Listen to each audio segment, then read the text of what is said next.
Bapak, Ibu, Saudara-saudari yang terkasih di dalam Kristus. Salam jumpa kembali dengan saya, Romo Adnan Berkanis. Semoga Bapak, Ibu, Saudara-saudari dalam keadaan sehat walafiat. Saya akan menemani kalian sepanjang hari ini dengan renungan yang akan saya suguhkan pada kesempatan ini. Selamat menonton, selamat berefleksi.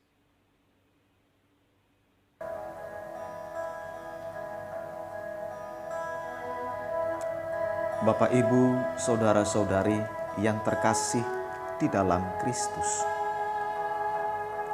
Situasi awalnya, para murid merasa bangga menjadi pengikut Yesus, seorang tokoh tenar dan dianggap penting di mana-mana.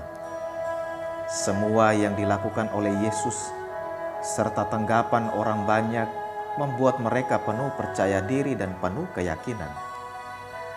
Masa depan yang cemerlang kini tersedia bagi mereka.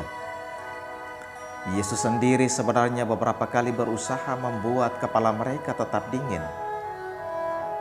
Tetapi biasanya antusiasme orang tidak gampang diatur akal. Hanya kenyataanlah yang dapat membuat mereka sadar akan apa yang sedang terjadi. Ketika Yesus ditangkap dan disalibkan, para murid bubar. Dari bangga dan penuh keyakinan, kini mereka berkecil hati. Dari orang-orang yang berani bercerita mengenai sang guru, sekarang mereka menjadi orang yang takut dituduh pengacau dengan risiko ditangkap. Mereka juga dianggap menawarkan ajaran yang keliru oleh para simpatisan mereka. Mereka kehilangan muka di hadapan kaum sendiri dan bahkan takut memberitakan tentang Yesus, guru mereka. Setelah peristiwa salib, para murid merasa kecewa. Peristiwa salib dianggap sebagai peristiwa kegagalan. Para murid merasa kehilangan yang besar. Mereka merasa sedih, dan mereka pun pulang kembali ke kampung halaman mereka dengan kekecewaan yang besar. Mereka hidup galau karena hidup tanpa Yesus lagi. Mereka tenggelam dalam sikap mencari nafkah. Ada yang kembali bekerja seperti sebelumnya menjadi nelayan.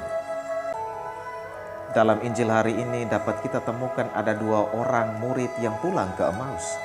Kemudian bertemu dengan Yesus yang bangkit yang berjalan bersama-sama mereka.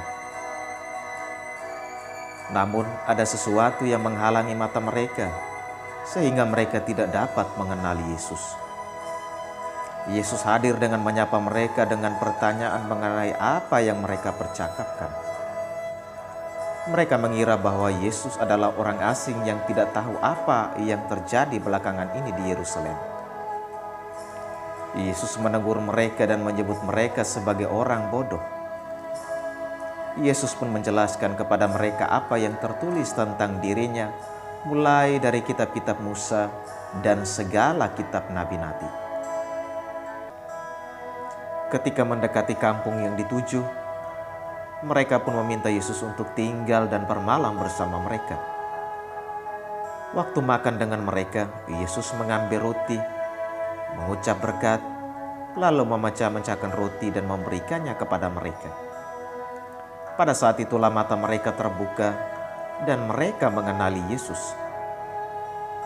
Ternyata pengalaman hidup bersama Yesus membuat mereka tetap ingat semua kebiasaan yang dilakukan oleh Yesus. Perjumpaan dengan Yesus membuat hati mereka berkobar-kobar. Mereka betul-betul bergembira, bukan hanya kangen seperti bila kita teringat akan orang lain. Mereka merasa menjadi bagian dari Dia. Akhirnya, mereka kembali ke Yerusalem dengan sukacita yang besar, dengan kegembiraan yang besar, dengan membawa sebuah kepastian bahwa Tuhan Yesus telah bangkit dari antara orang mati. Ke-11 murid membawa pengalaman mereka masing-masing dan menceritakan tentang bagaimana Yesus yang bangkit datang menjumpai mereka. dan terasa dekat dengan mereka. Berjumpa dengan Yesus yang bangkit dan membuat seluruh harapan mereka terpenuhi. Mereka sadar bahwa ingatan akan orang-orang dekat yang sudah tak ada lagi, tetapi tetap menjadi bagian hidup mereka. Dia tidak ada lagi di antara orang mati. Dia benar-benar telah bangkit.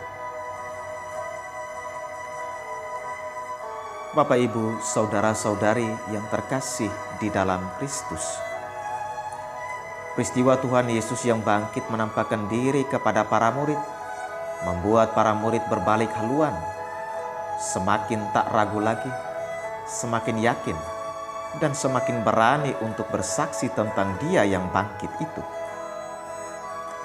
Peristiwa kebangkitan menjadi titik pijak perutusan para murid untuk mewartakan Kristus. Pada hari Pentakosta, Petrus dan kawan-kawannya berani tampil dan dengan suara nyaring bersaksi kepada orang banyak, orang Yahudi dan orang yang tinggal di Yerusalem, sebagaimana dikisahkan dalam bacaan pertama pada hari ini. Petrus dan kawan-kawan bersaksi bahwa Allah telah membangkitkan Yesus Kristus dengan melepaskannya dari sengsara maut, karena tidak mungkin ia tetap berada dalam kuasa maut itu.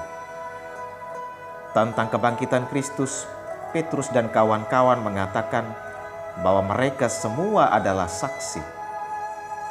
Dan setelah Yesus Kristus ditinggikan oleh tangan Allah dan menerima Roh Kudus, maka Roh Kudus itu akan dicurahkan olehnya kepada mereka.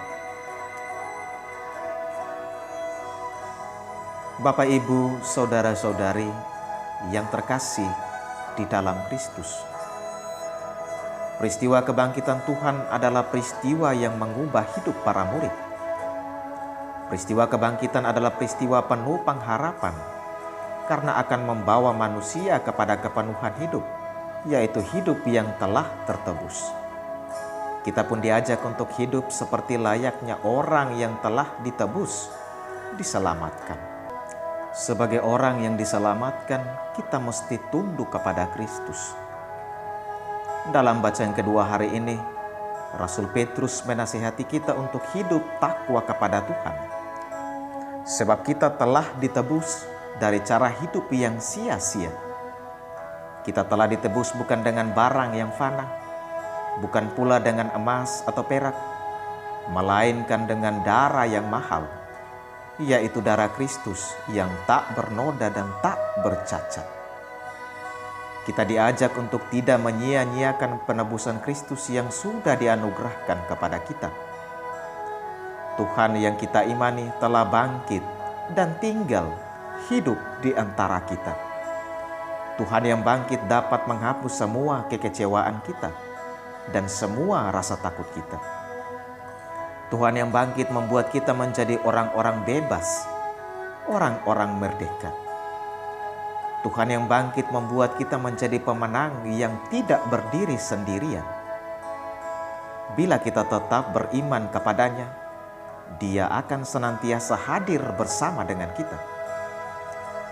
Kita memang beriman, namun kadang kita juga ragu dengan iman yang kita hayati. Walaupun kita tidak menyaksikan langsung Tuhan yang bangkit yang hadir di hadapan kita, namun kita mesti tetap percaya bahwa Dia sedang menemani perjalanan hidup kita. Dia sedang bermalam bersama kita. Peristiwa kebangkitan Tuhan juga menjadi titik pijak perutusan kita sebagai murid Kristus untuk mewartakan tentang Kristus yang bangkit. Peristiwa kebangkitan Tuhan adalah peristiwa yang mengubah hidup kita semua. Peristiwa kebangkitan Tuhan adalah peristiwa penuh pengharapan karena akan membawa kita kepada kepenuhan hidup, yaitu hidup yang telah tertebus. Berbahagialah bahwa Tuhan yang kita imani bukanlah Tuhan yang mati, melainkan Tuhan yang hidup. Hari ini, di dalam perayaan Ekaristi ini, kita juga berjumpa dengan Kristus yang menderita, wafat, dan bangkit. Marilah kita tetap berusaha mewartakan Kristus yang bangkit dengan cara kita masing-masing. baik melalui perkataan yang menguatkan, melalui sikap, maupun melalui perbuatan kita. Marilah kita bersama pemazmur berseru, bagi orang benar Tuhan bercahaya, laksana lampu di dalam gulita. Amin. Selamat pagi dan selamat hari Minggu Paskah ketiga untukmu sekalian. Salve, jaga kesehatan dan stay at home.